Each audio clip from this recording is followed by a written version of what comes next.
Mentre eravamo sopra è crollato il tetto, è venuto giù e là abbiamo sentito proprio un calore che veniva su e ci siamo distesi tutti quanti. Io mi sono girato, ho visto il mio, perché chiaramente anche tra il sudore che c'era e l'acqua stava proprio fumando il calore che si era sviluppato dal crollo del tetto. E chiaramente noi eravamo tutti lì intorno chiaramente per cercare di confinare l'incendio, ma quello là è stato proprio, là ho sentito proprio il cuore che andava a 1000. Aveva 27 anni e appena 5 di esperienza Andrea, quando in una sera di turno come tante altre al comando di Mestre è stato chiamato per quella che è stata l'uscita forse più impressionante della sua vita lavorativa.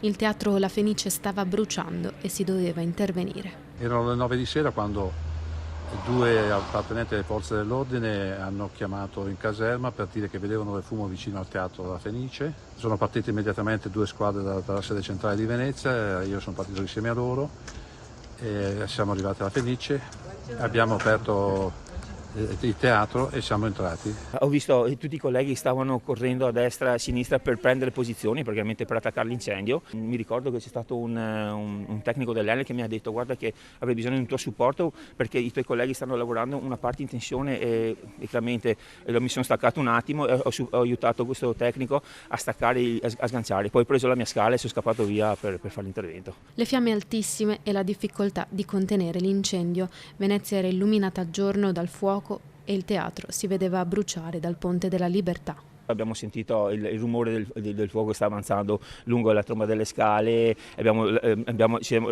lasciato il posto perché altrimenti verremo coinvolti dalle fiamme che stavano avanzando. Ci siamo salvati anche perché con l'aiuto dei colleghi del nucleo elicotteri che hanno gettato quintali d'acqua. La speranza di salvare la Fenice era ormai sbiadita, l'obiettivo contenere l'incendio affinché non si propagasse alle case vicine. Bisognava proteggere la città, bisognava proteggere le case vicine, bisognava proteggere i tetti di Venezia, bisognava procurare acqua perché i canali vicino alla Fenice erano chiusi perché li stavano pulendo, bisognava trovare l'acqua, quindi abbiamo posizionato la motonave in servizio al porto, l'abbiamo posizionata in Canal Grande e con delle tubazioni abbiamo portato tanta acqua per affrontare un incendio che necessitava di tanta acqua. Alle volte ripercorrendo le stesse strade e pensando a quello che è stato perso, però sapendo che abbiamo fatto un'opera immensa, perché lavorare in quelle condizioni al buio con acqua chiaramente